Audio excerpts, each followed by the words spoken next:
Bonjour à tous et bienvenue pour cette nouvelle vidéo sur les bons étudiants. Aujourd'hui, nous allons faire un exercice sur la fonction d'utilité. Donc, c'est le quatrième exercice qu'on fait dans cette playlist microéconomie S1. On a vu toutes les vidéos qui expliquaient le cours, toutes les notions qu'il faut connaître. Et depuis quelques vidéos, on fait vraiment que des exercices pour mettre en application ces différentes notions. Donc, aujourd'hui, nous allons faire un exercice sur la fonction d'utilité avec pas mal de questions, mais vous allez voir que c'est des questions qui vont vraiment vous permettre de progresser et de faire différents calculs et qui vraiment, à la fin de cet exercice-là, on va avoir beaucoup de notions qu'on a vues pendant le cours et à la fin, normalement, ça devrait vraiment vous aider pour mieux comprendre le chapitre pour les détails que vous auront peut-être échappé. Donc, on va lire l'énoncé et puis ensuite, on va répondre aux questions une par une ensemble. On a des rangs au STAPS, donc c'est un diplôme. Lucas et Anna, deux étudiants à l'ISEM, ont choisi comme activité sportive la natation N et le badminton B. Leurs préférences respectives sont représentées par les fonctions d'utilité suivantes. Donc U de L, c'est pour indiquer que c'est Lucas, et U de A, c'est pour indiquer que c'est Anna. Donc leur fonction d'utilité, c'est 2N plus 2B pour Lucas et 3N plus 9B pour Anna. Là, en fait, ce qui pourrait peut-être vous déranger dès le début de l'exercice, c'est les lettres. Parce que souvent, on traverse avec le bien 1, soit avec le bien 2, soit avec le bien X, soit Y. Sauf que là, il change de lettres. C'est juste pour vous déstabiliser un peu. Mais il ne faut pas faire attention, en fait. Il faut juste vous dire que le N, c'est le bien X et B, c'est le bien Y. Ensuite, après, on nous précise que N et B représentent respectivement le nombre d'heures de natation et de badminton. La première question, c'est de déterminer l'équation des courbes d'indifférence de ces deux étudiants. Juste avant de commencer à répondre à la question, je vous rappelle qu'il y a en description plusieurs liens, plusieurs bons plans pour gagner de l'argent, pour en économiser en faisant vos achats en ligne. Tous les liens sont en description. Allez voir ça, surtout si vous êtes des étudiants, ce qui est sûrement votre cas. Ça va sûrement vous intéresser. Donc, répondant à la première question qui nous demande de trouver l'équation de la courbe d'indifférence de chaque étudiant. On avait déjà fait une vidéo qui s'appelait comment trouver l'équation de la courbe d'indifférence à partir d'une fonction d'utilité. Donc là, on en a deux. Et pour chaque étudiant, il faut en fait trouver ses fonctions d'utilité. Et on avait dit en fait qu'il fallait à chaque fois isoler le Y. Sauf que là, il n'y a pas de Y. Le Y, c'est le B en fait. Donc, il suffit juste d'isoler tout simplement le B. Donc, on part. Et à chaque fois, pour U de L, on a qui s'égale à 2N plus 2B. Le but, c'est d'isoler le B. Donc, on fait passer le 2N de ce côté. Ça fait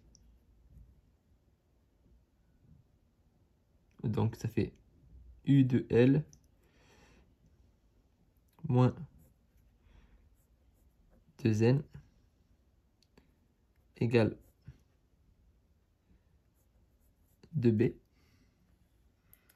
Ensuite, on fait passer le 2, on le divise par 2 pour avoir B et on divise tout par 2.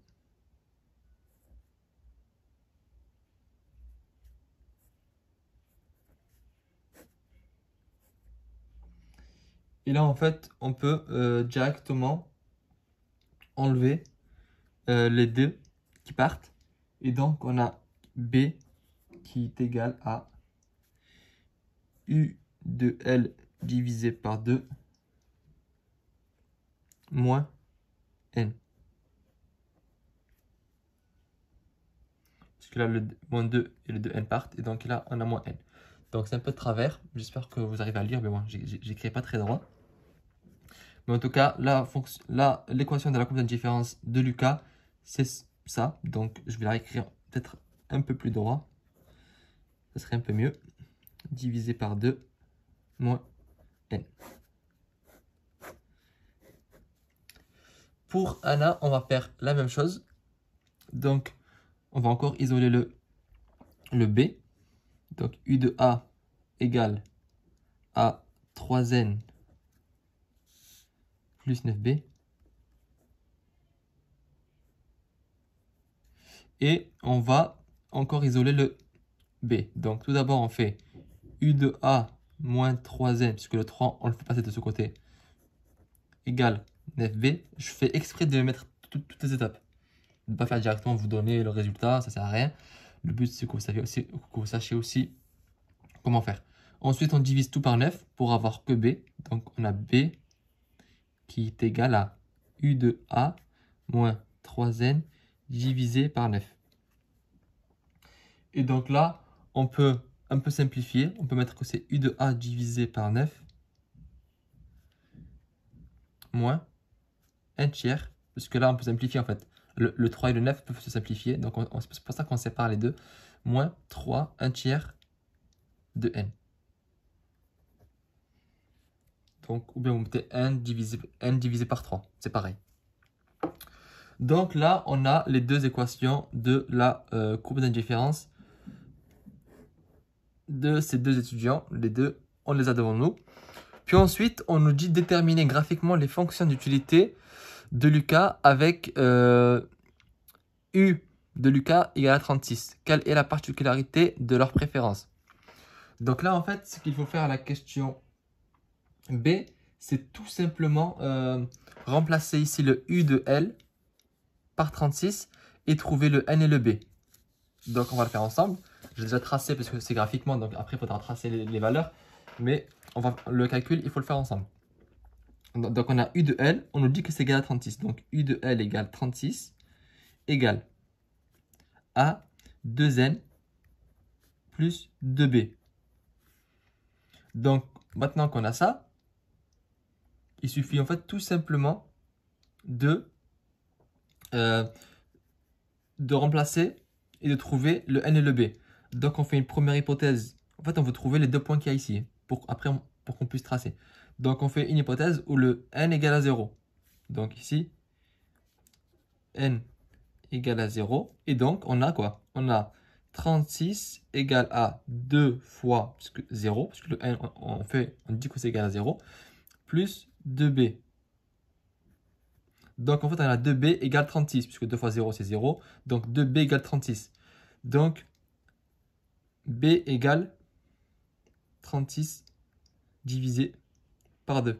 Parce que 36 égale 2B. Du coup, pour avoir un seul B, le 2, on le divise ici pour avoir que B. Donc, B égale 18. Donc, on a déjà B qui est égal à 18. On va le mettre ici, 18. On va essayer de trouver l'autre point. Donc là, on fait l'hypothèse que B, cette fois-ci, égale à 0. B égale à 0. Et donc, on a 36 égale 2 n plus 2 fois 0. Donc, ça fait 36 égale 2n. Enfin, ça fait encore 18. Encore une fois, parce que là, ça fait 0. Du coup, 2n égale 36. Le 2, on le passe de ce côté. Donc, on a n égale à 18 aussi. Et là, on peut prendre la règle et relier ça. Dans la question en plus, on demandait quelle est la particularité de leur préférence. On peut dire en fait déjà de 1 que pour Lucas, ses préférences ce sont deux biens parfaitement substituables. Parce qu'on a vu que quand on a la courbe d'indifférence sous cette forme-là, c'est qu'en fait, ce sont des substituts parfaits. Donc, on fait la même chose pour Anna. Donc, Anna, elle, c'est la même chose, sauf que là, on nous dit que c'est 54. Donc, 54, donc on remplace. Donc, ça fait 54 égale 3n plus 9b. Première hypothèse, on dit que n égale 0. Donc, on a 54 égale 3 fois 0 plus 9 fois b. Donc là, on a 54 égale 9b. Et donc, b égale à 54 divisé par 9. Ce qui fait 6, si je ne me trompe pas. C'est bien ça. Donc, b égale 6. On va le mettre ici. 6. Puis, autre hypothèse, b égale à 0. Donc, on a 54 égale à 3n plus 9 fois 0. Donc, 54 égale 3 fois quelque chose. 54 égale 3n. Donc, 54 divisé par 3 égale à n. Donc ça fait 18. Donc n égale à 18. On va le mettre un peu au-dessus, comme ça on ne confond pas. Et donc là on trace, et encore une fois on peut voir en fait que ce sont des substituts parfaits. Donc les deux biens, en fait pour les deux étudiants, ces deux biens sont des substituts parfaits. Ensuite, déterminer la pente de ces courbes d'indifférence. Comment la pente de ces courbes d'indifférence varie en fonction des choix de Lucas et de Anna. Donc là, en fait, pour déterminer la courbe d'indifférence, en fait, on a les deux. Et il suffit de déterminer leur pente. Moi, ce que je vous conseille ici, parce qu'on a 2 points. Les 2 points, on les connaît. 18 et 18. Et la pente, en fait, il suffit de faire moins 18 divisé par 18. Donc, on trouve que la pente ici, c'est moins 1. De toute façon, c'est logique. Et là, c'est l'inverse. On fait moins 18 divisé par... pardon, là, c'est moins 18 divisé par 18. Et là, c'est 6 divisé par 18. Avec le signe moins devant, parce que c'est négatif. Donc ici, on a la pente, c'est... normalement, si je ne me trompe pas, c'est moins 1 tiers. Et dans la question, on nous disait également... voilà, comment la pente de ces courbes d'indifférence varie en fonction du choix de E. Ben là, on peut voir en fait que la pente, c'est toujours la même. La pente, elle reste inchangée le long des deux courbes d'indifférence. Donc, il faut préciser que la pente reste inchangée pour n'importe quelle valeur de l'utilité.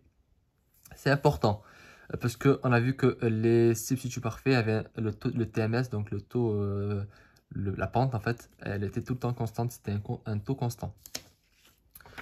Donc ensuite, question E. Quel est le niveau d'utilité de Lucas et Anna lorsqu'ils consomment le panier A qui est 6 et 10? Donc là, c'est très facile. On a leur fonction d'utilité.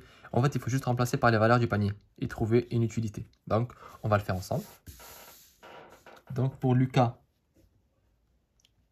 panier, on nous dit que c'est A. Donc, le A, c'est 6 et 10. Donc, on remplace 2 fois 6 plus 2 fois 10. Et on trouve que c'est égal à 32. Donc, le niveau d'utilité de Lucas quand il consomme le panier A, c'est de 32. Pour Anna,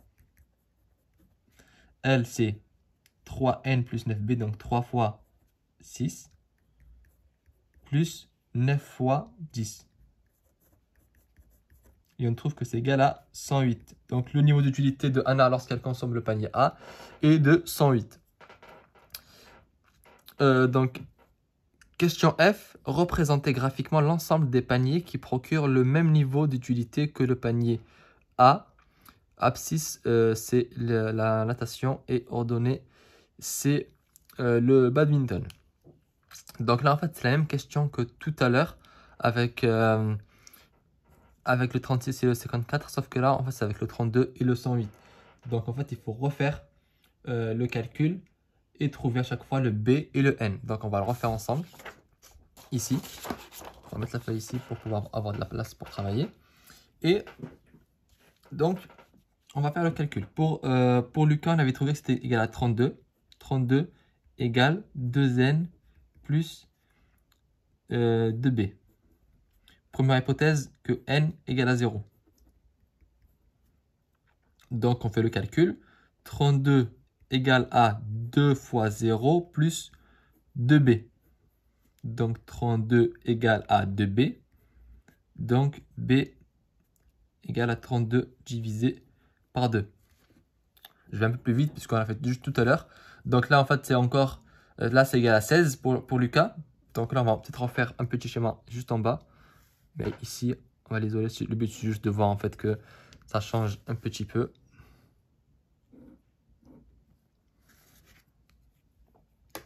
Donc là, on a N et on a B. B ici, c'est égal à 16. Donc, on nous dit que c'est égal à 16. Et là, il faut trouver le N. Donc, pour trouver le N, cette fois-ci, on suppose que B égale à 0. Et on fait le même calcul. Donc, on a 32 égale 2 fois n plus 2 fois 0, parce que b égale à 0, donc ça fait 0. Hein. Donc 32, donc n égale encore 32 divisé par 2, 16, et donc on a 16 ici. Et donc on divise, on relie ça, et on peut voir encore, c'est la même chose. Ça ne change pas. Ensuite, on fait pareil pour Anna, donc on change de feuille, parce qu'on n'a plus trop d'espace. On fait la même chose pour Anna, donc Anna, elle préfère 3n. Donc elle, c'était 108, donc 108 égale à 3n plus 9b. Donc, première proposition, c'est que n égale à 0. Donc, on fait 108 égale 3 fois 0 plus 9b. Donc, 108 égale 9b. Puisque là, ça part. Donc, c'est 108 divisé par 9 égale à b. Ça, c'est égal à 12, en fait. Donc, c'est 12. Et donc là, on va refaire un petit schéma juste en bas, juste pour qu'on puisse y voir. Mais bon, le but, c'est pas de tracer, parce qu'une fois qu'on l'a fait une fois, on peut le faire 100 fois. C'est exactement la même chose. Donc, on a 12. Et là, en fait, on fait pareil, mais pour b égale à 0. b égale à 0, donc on refait le même calcul. 3n plus 9 fois 0 égale 108. Donc, après, on peut mettre que 3n égale 108. Et donc, n égale à 108 divisé par 3. Et ça fait 36. 36. Et là, en fait, vous reliez encore une fois. On vous le fait faire deux fois, en fait, vraiment pour qu'on puisse maîtriser, en fait, le fait de comment on trouve à chaque fois les deux biens. Mais c'est rien de compliqué. Ensuite, la question G. Quelle est l'utilité marginale d'une heure de natation et celle d'une heure de badminton supplémentaire pour Lucas et Anna? Déjà, on avait déjà vu une vidéo qui s'appelait Comment calculer l'utilité marginale de X et de Y. Juste que là, en fait, il faut calculer l'utilité marginale, de N et de B. Donc, c'est pareil, c'est juste les lettres qui changent. Donc, en fait, on avait vu que c'était la dérivée pour trouver, pour le badminton. Donc, la question, c'est d'une heure de natation, de d'une heure de natation pour lesquelles Anna. Donc, pour Lucas, on va calculer l'utilité marginale du badminton, l'utilité marginale de natation. Pareil pour Anna. Donc, pour Lucas, utilité marginale natation égale à la dérivée de 2n plus 2b en fonction de n. Et ça, c'est égal à quoi? Ça, 2n, donc le n devient 2, plus ça fait 0, même si c'est une constante, plus une constante, c'est 0. Donc, c'est l'utilité marginale de n, c'est 2. Utilité marginale de b. Donc, c'est pareil, 2n plus 2b, on dérive par rapport à b cette fois-ci. C'est égal, ben c'est pareil, parce qu'ici on a 2, le b devient 1, donc c'est 2n plus 2 fois 1, 2. Mais le 2n, vu qu'il y a un plus, ça fait 0, parce que la constante, plus une constante, quand par exemple vous dérivez 2x plus 3, ça fait, la dérivée c'est 2. Parce que le 3, en fait, il part, parce que c'est un plus devant. Là c'est pareil, juste que en fait, le 3 à la place c'est 2b, et là ici c'est 2n. Donc ici encore, l'utilité marginale c'est 2. Donc on peut dire que l'utilité marginale, donc quand ils disent commenter, c'est en fait la consommation d'une heure supplémentaire de natation procure 2 d'utilité en fait en plus à Lucas. Et pareil, la consommation d'une heure supplémentaire de badminton procure une utilité de 2 à Lucas. Là on fait la même chose pour Anna. Donc pour Anna, utilité marginale de n égale à la dérivée de sa fonction d'utilité. Donc c'est 3n plus 9b qu'on dérive par rapport à n. Ça, c'est égal à quoi? À 3. Plus 9b, parce que ça, c'est une constante de sa part. Du coup, c'est 3. Utilité marginale de b, c'est la dérivée de 3n plus 9b, mais cette fois-ci par rapport à b. Et ça, c'est égal à 9. Et donc, on a déjà fini. Donc, pour interpréter, c'est pareil. La consommation d'une heure supplémentaire de natation procure 3 unités en plus à Anna. Et la consommation d'une heure supplémentaire de badminton va procurer plus 9 d'utilité à Anna. Ensuite, on reprend notre énoncé et on nous dit calculer le TMS des heures de tennis, de badminton, se sont trompés, en heures de natation. Dans ce cas, pour une heure supplémentaire de natation, Lucas et Anna sont prêts à renoncer à combien d'heures de badminton? Donc en fait, il faut juste calculer le TMS. Le TMS, je vous rappelle, sa formule. Donc on va l'a fait, c'est mieux en fait. Ça fait des gaspillages pour rien. Donc le TMS, en fait, c'est juste. En fait, nous, on avait vu avec le X et le Y, c'était UM de X sur UM de Y. Utilité marginale de X sur utilité marginale de Y. Sauf que là, vu que c'est des N et des B, c'est pareil. Donc pour TMS de Lucas, c'est égal à moins. Donc il y a moins devant. UM, utilité marginale de N sur utilité marginale de B. Ça, c'est égal à quoi? On avait vu que pour Lucas, son utilité marginale de N, c'est égal à 2. Son utilité marginale de B, c'est égal à 2. Et vu qu'il y a moins devant, ça fait 2 sur 2, moins 2 sur 2. C'est égal à moins 1. Et là, en fait, ça veut dire quoi? Ça veut dire que Lucas, lorsque Lucas, pour une heure supplémentaire, donc là, c'est ça, la réponse, dans la consigne, on vous la donne. Dans ce cas, pour une heure supplémentaire de natation, Lucas est prêt à renoncer à une heure de badminton. Voilà, tout simplement. On fait pareil pour Anna. Donc TMS pour Anna. On avait trouvé que elle, c'était moins UM de N sur UM de B qui est égal à. Donc là, on a utilité marginale de N de Anna, c'était 3. Utilité marginale de B, c'était 9. Moins 3 sur 9, ça fait moins un tiers. Donc, pour avoir une heure supplémentaire de natation, Anna est prête à renoncer à 20 minutes. Pourquoi 20 minutes? Parce que c'est un tiers. Mais un tiers, c'est un tiers d'une heure. Un tiers d'une heure, c'est égal à 20 minutes. Est prête à renoncer à 20 minutes de badminton. Donc, on peut clairement voir qu'elle préfère un peu plus le badminton à la natation. Donc, question I. Au cours de l'année, le nombre d'heures de badminton était supérieur à 3. Le moniteur de badminton s'est absenté pendant 3 heures. Quel en est l'impact sur l'utilité de Lucas et Anna?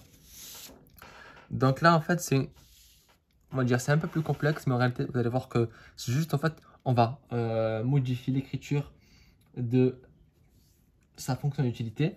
Parce qu'en fait, on vous dit que Lucas, donc, qui a une fonction d'utilité qui est égale à 2n plus 2b, on vous dit en fait que le badminton, on lui retire 3 heures par rapport à ce qui est prévu. Donc en fait, ce qu'il faut faire, c'est calculer un B'. Vous dites que B' en fait, c'est égal à B moins les 3 heures. Parce que c'était prévu B, mais il y a eu moins 3 heures. Donc vous dites juste que B' c'est moins 3 heures. Et là, en fait, vous dites que U de Lucas, prime, c'est égal à 2n plus 2B'.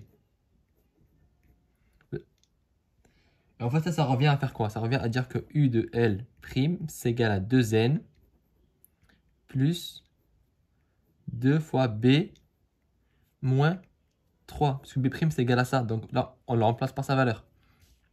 Et là, vous n'avez plus qu'à développer 2n plus 2b moins 6. Et là, en fait, vous avez le résultat. Donc, la question, c'était juste au cours de l'année, le nombre d'années, quel est l'impact sur l'utilité d'un. Donc là, on peut dire qu'il y a moins 6 en fait. Si l'utilité qu'il avait en consommant ces heures, c'était 100, ben c'est 100 moins 6, ça va être 94. Donc, ça impacte négativement son utilité. Pareil pour Anna, en fait, c'est exactement la même chose. Donc, pour Anna, on va le faire peut-être un peu à côté ici, comme ça. Voilà. Donc, pour U de Anna, c'était de base 3n plus 9b. B', c'est pareil. B' pour Alain, c'est pareil. Ça va être B moins les 3 heures où le prof s'est absenté. Donc là, on refait. Donc U de Anna prime, c'est égal à 3n plus 9 B'. B', là, on va le remplacer par sa valeur. 3n plus 9 fois B moins 3. Et là, en fait, on a U de A' qui est égal à 3n plus 9b moins 27. Puisque 9 fois 3, enfin 9 fois moins 3, ça fait moins 27. Donc ici, on peut dire que ça impacte négativement également son utilité parce qu'on lui retire des ordres de badminton. Et donc, si son utilité c'était de 150, elle aura plus que 123 parce que le fait que le prof s'est absenté, ça a retiré de la satisfaction à Anna. Enfin, je pense que c'est la dernière question après. Donc, pourrait-il néanmoins retrouver leur niveau d'utilité initiale? Si oui, comment? Donc là, on va vraiment le faire que oralement. Pour retrouver son niveau d'utilité initiale, il faut en fait qu'il compense, vu que ce sont des biens parfaitement substituables. On l'a vu avec leur courbe d'indifférence qui était avec une pente constante, qu'il le remplace par des heures de natation. Donc pour Anna, il faut qu'on lui rajoute assez d'heures pour qu'elle ait 27 d'utilité en plus. Donc c'est 3 fois quelque chose égal à 27, donc c'est 3 fois 9. Donc il faut qu'on lui rajoute 9 heures de natation. Et pour Lucas, il faut qu'on lui rajoute 3 heures de natation. Tout simplement, en fait, il faut juste que vous trouviez en fait combien de 2N, parce que là, il faut les B, on ne peut pas les ajouter. Et donc, il faut compenser avec les heures de natation. Et donc là, vu que c'était moins 27, donc il faut trouver 27 en plus. Donc c'est 3 fois quelque chose égal à 27, c'est 9. Et là, c'est 2 fois N égale à 6, donc c'est 3 heures de natation. Voilà, donc c'est la fin de cet exercice qui était assez long, qu'on a fait ensemble. J'espère que cela vous a aidé à comprendre un peu ce chapitre, donc calculer l'utilité marginale, etc. S'il y a quelque chose que vous n'avez pas compris, n'hésitez pas à aller revoir les vidéos du cours qui pourront peut-être vous aider. N'hésitez pas à vous abonner à la chaîne YouTube pour être tenu au courant des nouvelles vidéos. Et je vous dis à très bientôt sur les bons étudiants.